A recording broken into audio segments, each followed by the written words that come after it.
बच्चों, एक बार पुनः आप लोगों का स्वागत है सुभागी देवी माध्यमिक विद्यालय इलाहाबाद के ऑनलाइन क्लासेस में। मैं एन वर्मा, सुभागी देवी माध्यमिक विद्यालय इलाहाबाद से। आज मैं आप लोगों को कक्षा 7 विषय सामाजिक विषय इतिहास पाठ 3 दक्षिण भारत के राज्य 800 ईस्वी से 1200 ईस्वी तक, kingdoms of South India 800 AD to 1200 AD। इससे पहले मैंने आप लोगों को उत्तर भारत के राज्य 800 ईस्वी से 1200 ईस्वी तक का ऑनलाइन क्लासेस में पढ़ा, उसका वीडियो आप लोगों को भेज चुका हूँ। अब हम पढ़ेंगे kingdoms of South India 800 AD to 1200 AD। चलिए शुरू करते हैं। मध्यकाल में कहा गया है, मध्यकाल में उत्तरी भारत के राज्यों और दक्षिणी भारत के राज्यों के निकट के संबंध थे। यानी कि मध्यकाल में उत्तरी भारत के राज्य और दक्षिणी भारत के राज्यों में अच्छे संबंध थे। इस विशाल देश के राज्य अब तक एक दूसरे से उस प्रकार अलग नहीं रहे जिस प्रकार कि वे प्राचीन कला में थे। यानी प्राचीन कला में वो अलग थे, लेकिन इस समय वह अलग नहीं थे। इनके निकट आने के निम्नलिखित कारण है, इनके और नज़दीकियाँ पास आने का कारण है। जैसे पहला है, दक्षिण भारत के उत्तरी राज्यों में ने अपने राज्य अधिकार को गंगा नदी की घाटी तक फैलाने का प्रयास किया। यानी कि दक्षिण भारत के उत्तरी राज्यों ने जैसे अपने राज्य को क्या हुआ, गंगा नदी की घाटी तक फैलाने का प्रयास किया था। उसी प्रकार दूसरा है, दक्षिण भारत के धार्मिक आंदोलन उत्तर भारत में भी लोकप्रिय हो गए। ये सब नज़दीकियाँ और खींच लाई हैं कि दक्षिण भारत में जो धार्मिक आंदोलन थे वह उत्तर भारत में भी लोकप्रिय हो गए हैं। तीसरा है, उत्तर भारत के बहुत से ब्राह्मण दक्षिण भारत में बस जाने के लिए आमंत्रित किए गए और उन्हें भूमि प्रदान की गई। यानी उत्तर भारत के बहुत से ब्राह्मण जो जाके कहाँ गए, दक्षिण भारत में जाके बस गए और उनको वहाँ पे भूमि भी दिया गया। अगला देखिए, प्रायद्वीप के राज्य। दक्षिण प्रायद्वीप के राज्यों में उत्तर पश्चिम क्षेत्र का राष्ट्रकूट राज्य सबसे अधिक महत्वपूर्ण था। यानी कहा गया है कि दक्षिण प्रायद्वीप के राज्यों में उत्तर पश्चिम क्षेत्र का जो राष्ट्रकूट राज्य था उससे सबसे अधिक महत्वपूर्ण था, जिसने गंगा की घाटी में एक भाग पर विजय प्राप्त करने का प्रयत्न किया। राष्ट्रकूट बार बार दो शक्तिशाली वंशों प्रतिहारों और पालों से कन्नौज और उसके आसपास के पश्चिम गंगा के मैदानी क्षेत्रों पर अधिकार पाने के लिए लड़ते रहे। अब पहले भी आप लोगों को जान चुके हैं कि सब हमेशा कन्नौज पर राज्य जो है कि लड़ाई लड़के उस राज्य को हासिल करने के लिए वो लड़ते रहे। किंतु राष्ट्रकूटों को दक्षिण के चोल शासकों के विरुद्ध अनेक युद्ध करने पड़े। लेकिन राष्ट्रकूटों को दक्षिण में जो चोल शासक थे उनके विरुद्ध अनेक लड़ाई लड़ने पड़े, कई लड़ाई लड़े। ईसा की 11वीं शताब्दी में दक्षिण भारत में सबसे अधिक महत्वपूर्ण साम्राज्य उन्हीं का था। यानी कहा गया है 11वीं शताब्दी में सबसे अधिक जो है कि दक्षिण भारत सबसे अधिक महत्वपूर्ण साम्राज्य उन्हीं के थे। आधुनिक मदुरई क्षेत्र में चोल साम्राज्य के दक्षिण में पांड्य राज्य था। यानी मदुरई क्षेत्र जो चेन्नई के निकट है, मदुरई क्षेत्र में चोल साम्राज्य इस समय जो है कि तमिलनाडु में है। चोल साम्राज्य के दक्षिण में पांड्य राज था। पश्चिम किनारे पर आधुनिक केरल प्रांत में चेर वंश का राज्य था। यानी कि आधुनिक केरल प्रांत में चेर वंश जो होते थे उनका राज्य था। 7वीं शताब्दी के चालुक्य वंश से संबंध रखने वाले एक वंश ने राष्ट्रकूटों के राज्य पर अधिकार कर लिया। यानी कि कहा गया है 7वीं शताब्दी में चालुक्य वंश जो संबंध रखते थे एक वंश के राष्ट्रकूटों के राज्य पर क्या कर लिया, अधिकार कर लिया। इतिहासकारों ने उस वंश को उत्तर चालुक्य वंश कहा। और ऐसे वंश को क्या कहे इतिहासकारों ने? उत्तर चालुक्य वंश कहा। बाद में यादव वंश के शासकों ने उत्तर चालुक्य वंश के शासकों को पराजित करके अपना राज्य स्थापित कर लिया। यानी कि कहा गया बाद में यादव वंश ने क्या किया? शासकों ने उत्तर चालुक्य वंश के शासकों को पराजित करके अपना राज्य स्थापित कर लिया और देवगिरी यानी महाराष्ट्र में आधुनिक दौलताबाद से शासन किया। पहले दौलताबाद था जो देवगिरी के नाम से जाना जाता था। वारंगल आधुनिक आंध्र प्रदेश में है, वारंगल में काकतीय वंश का शासन आरंभ हुआ और आधुनिक मैसूर के निकट द्वारा समुद्र में होयसल वंश के अपना राज्य स्थापित कर लिया। यानी होयसल वंश ने अपना राज्य स्थापित कर लिया। चोल शासकों को अपनी शक्ति बढ़ाने के लिए इन सभी राज्यों से युद्ध करने पड़े। यानी कि चोल वंश ने अपना शासन मजबूत बनाने के लिए, शक्तिशाली बनाने के लिए इन सभी राज्यों से युद्ध करने पड़े। चोल शासकों ने 13वीं शताब्दी तक दक्षिण भारत में अपनी महत्ता को स्थापित किया। और चोल शासकों ने क्या किया? किस शताब्दी में? 13वीं शताब्दी तक दक्षिण भारत में अपनी महत्ता को स्थापित किया। अब यहाँ पे आ दिया हुआ है चोल शासक। अब चोलों का शासक कैसा था उनके बारे में बताया गया है। साम्राज्य की स्थापना करने वाले आरंभिक चोल शासकों में विजयपाल 846 से 871 तक, यानी कि इसका शासनकाल था उस समय में विजयपाल था, जिसने तंजौर को जीता। उससे भी अधिक महत्वपूर्ण शासक परांतक प्रथम तथा था, जिसने पांड्य राज को जीता।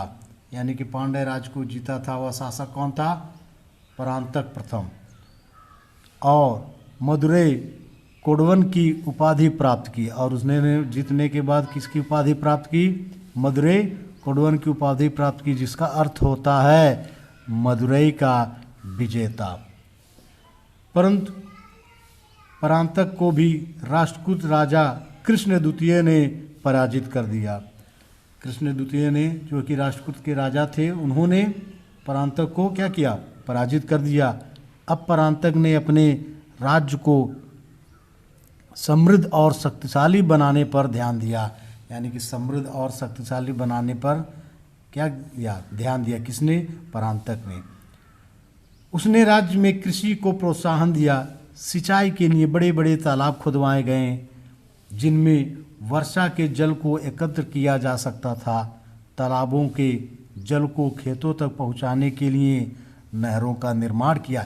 ये सब मतलब कृषि पे ज़्यादा उन्होंने ध्यान दिया। और नहर खुदवाएँ, तालाब खुदवाएँ। और वर्षा क्यों? क्योंकि वर्षा का जल उसमें एकत्र हो जाएगा तो उसे खेतों तक पहुंचाने के लिए नहरों का निर्माण करने में आसानी रहेगी। भारतीय व्यापारियों ने राजेंद्र चोल से अपनी सुरक्षा की प्रार्थना की।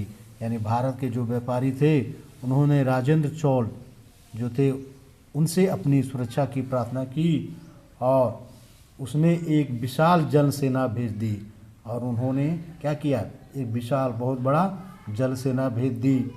इसमें श्रीविजय की पराजय हुई। उसने भारतीय व्यापारियों को उस जलमार्ग से सुरक्षा के साथ यात्रा करने की आज्ञा दे दी।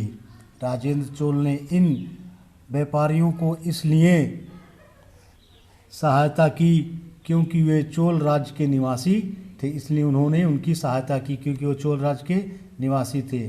और इस व्यापारिक लाभ से चोल राज्य की आय में वृद्धि हुई। ऐसा करने पे उनकी आय, उस राज्य में आय की वृद्धि भी हुई।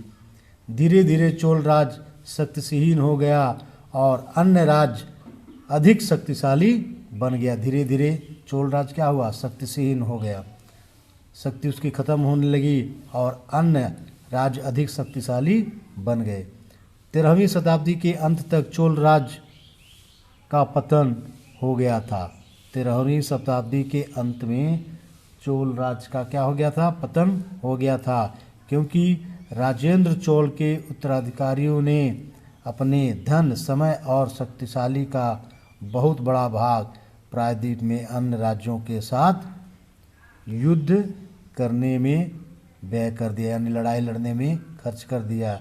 इनसे कुछ युद्धों में उन्हें सफलता भी नहीं मिली और इनसे कुछ युद्धों में जो युद्ध किया उनमें कोई सफलता भी नहीं मिली।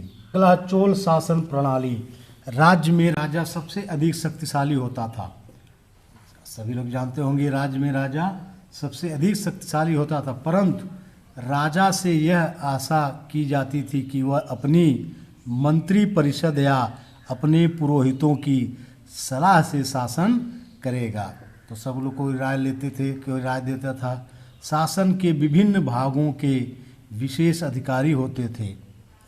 राज्यों को प्रांतों में विभाजित किया गया था, जिसकी मंडलम कहते थे, जिसे मंडल कहते थे।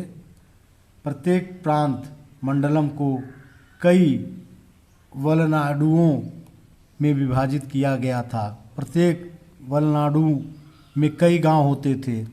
बहुत से गांवों में शासन का संचालन ग्रामवासियों द्वारा किया जाता था। हर गांव वालों की एक ग्राम परिषद होती थी, जिससे उर या सभा कहते थे। गांव के मंदिरों की दीवारों पर लंबी अभिलेख मिलते थे, जिनमें विस्तारपूर्वक वर्णन किया गया है कि उर अथवा सभा किस प्रकार आयोजित की जाती है। जिनके पास भूमि भी अथवा गांव के जो लोग ऊंची जात के थे, वे सभा के लिए लॉटरी द्वारा चुन लिए जाते थे। यह कभी कभी छोटी समितियों के विभाजित कर देते थे, और कभी कभी क्या होता था, लॉटरी द्वारा उनको चुन लिया जाता, सभा के जो अध्यक्ष होते थे, और कभी कभी छोटी छोटी समितियों के विभाजित भी की जाती थी।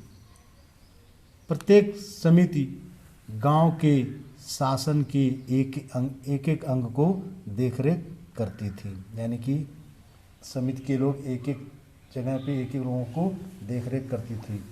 आय के स्रोत। राज्यों की आय में दो साधन थे। पहला, भूमि और भूमि के उपाय पर लगाए गए कर, यानी जो कर लगाया जाता था।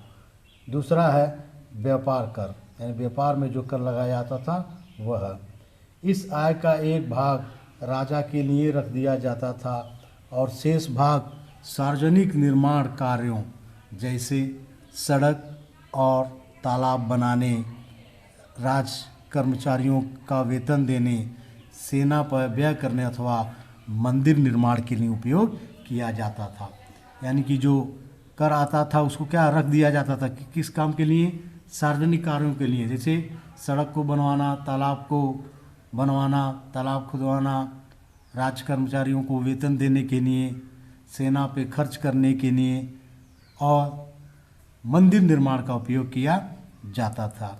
भूमि का प्रायः ग्राम परिषद की एकत्र किए जाता था। भूमि के मालिक अधिकारियों को कर देते थे।